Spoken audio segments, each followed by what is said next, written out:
తాకట్లో ఉన్న మీ బంగారాన్ని విడిపించి ఆ రోజు ఆన్లైన్ రేటుకి కొంటాం. Sharma gold company.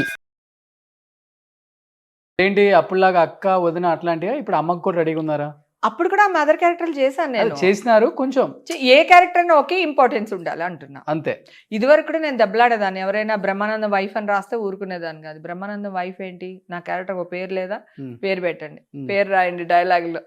జనరల్ గా ఏం రాస్తారంటే స్క్రిప్ట్ రాసేటప్పుడు కూడా రైటర్స్ అప్పుడు అంటే వాళ్ళకి హేమ చేస్తుందని తెలియదు రైటర్లు. మామూలుగా బ్రహ్మానందం గారికి అయితే అని రాసేస్తారు కదా, Brahmanandam wife, MS Narayana wife. నాకే కాదు ఎవరికైనా అలాగే రాసేవాళ్ళు.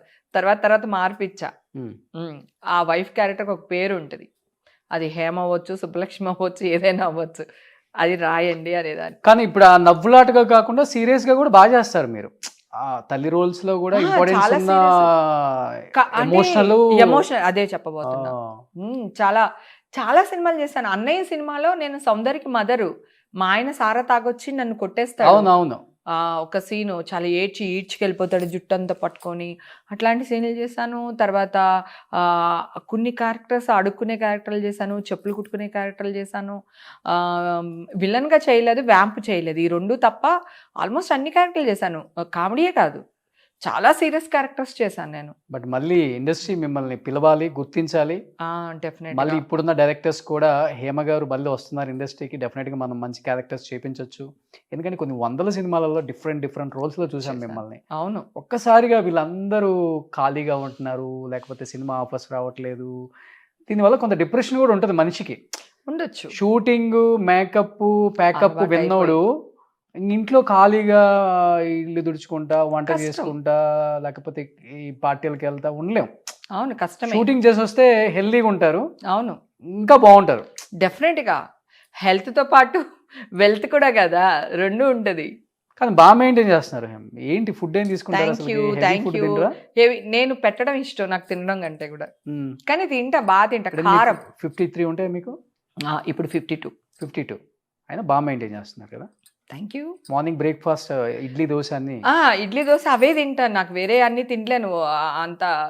సాయంత్రం అయితే ఈ మధ్యన కొంచెం మార్చాను, ఏం లేదు, బేల్పూరి అంటాం తెలుసు కదా, దాంట్లోనే కొంచెం క్యారెట్ అంతా, ఒక క్యారెట్, ఒక కుకుంబర్ కట్ చేసుకుని, ఆనియన్, టమాటా ఇవన్నీ కట్ చేసుకుని, మరమరాలు అంటాం కదా మనం, బేల్ అంటే మరమరాలు వేసుకుని అట్లా కొంచెం నిమ్మకాయ పిండుకుని తిన్నా. దీనివల్ల ఏంటంటే క్యారెట్ మనకి ఐరన్, సో వాటరు కుకుంబర్లో, సో మరమరాలు వచ్చి ఫ్యాట్ కాదు మనకి, సో అందుకని అవి ఇలా. నిమ్మకాయ ఏమో స్కిన్కి మంచిది.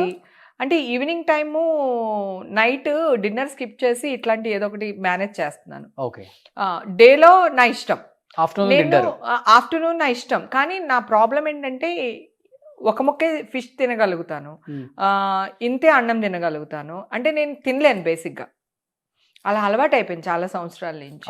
కానీ తినేది ఏం లేదు, గొడ్డు కారం తింటా. ఒక్కొక్కసారి తిక్కొచ్చేస్తే వైట్ రైస్ లో కొంచెం నువ్వుల నూనె వేసేసుకుని, ఉప్పు కారం వేసేసుకుని కలుపుకుని తింటా. అంత ఇష్టం. కారం కారం కారం ఉండాలి. పచ్చిమిరపకాయలు, పెరుగన్నం తిన్నా పచ్చిమిరపకాయలు నంచుకునే పెరుగన్నం తింటాను.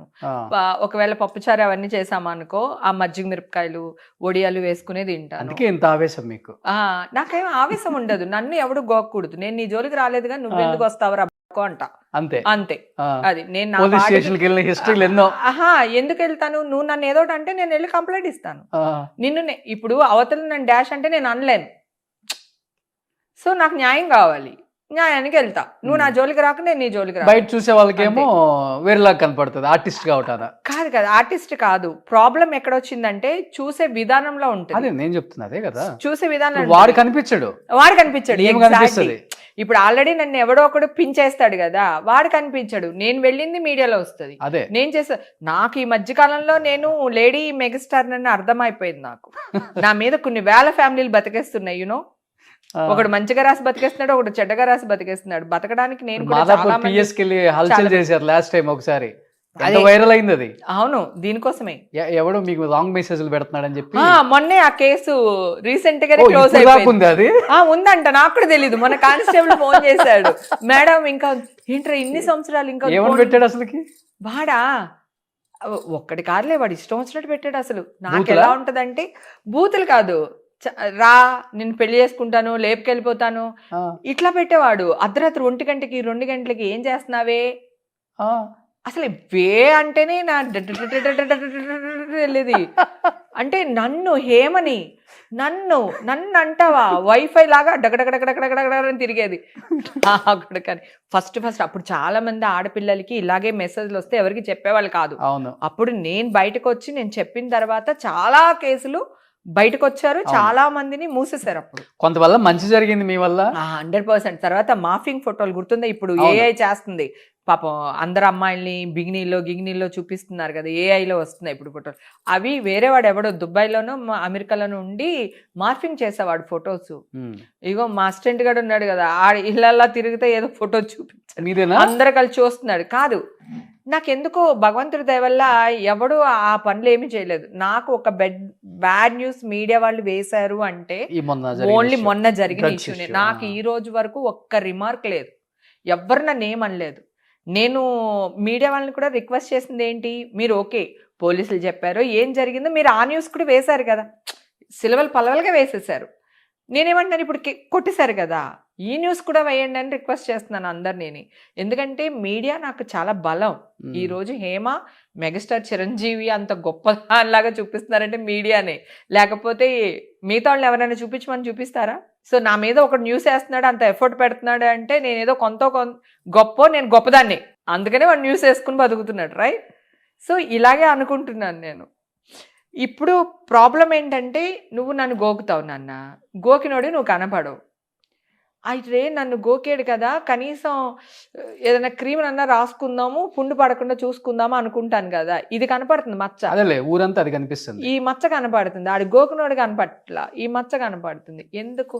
నేను ఇండస్ట్రీకి దూరంగా ఉన్నా 4 years, మీడియాకి దూరంగా ఉన్నా. నువ్వు ఎన్నోసార్లు ఇంటర్వ్యూ అడిగావు, నీకు చెప్పాను వద్దు నాన్న నేను మీడియాకి దూరంగా ఉంటున్నాను, నాకు వద్దు. ఆఫ్టర్ మా ఎలక్షన్ నేను దూరంగా ఉన్నాను. కానీ ఎంత అన్యాయంగా ఒక ఆడపిల్లని ఇంత బద్నాం చేస్తారని అనుకోలేదు. ఏం జరిగినా నేను ఒక విక్టిమ్ని, ఒకవేళ అలా ఉంటే కూడా విక్టిమ్ని రోడ్డు మీద పాడేసి, వాళ్ళ ఫ్యామిలీని రోడ్డు మీద పాడేసి అలా ఉండకూడదు.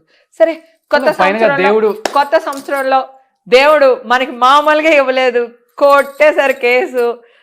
తిరుమల తిరుపతి దేవస్థానానికి మనకి మంచి పిలుపు వచ్చింది, మంచి దర్శనం జరిగింది, వెళ్ళొచ్చాను.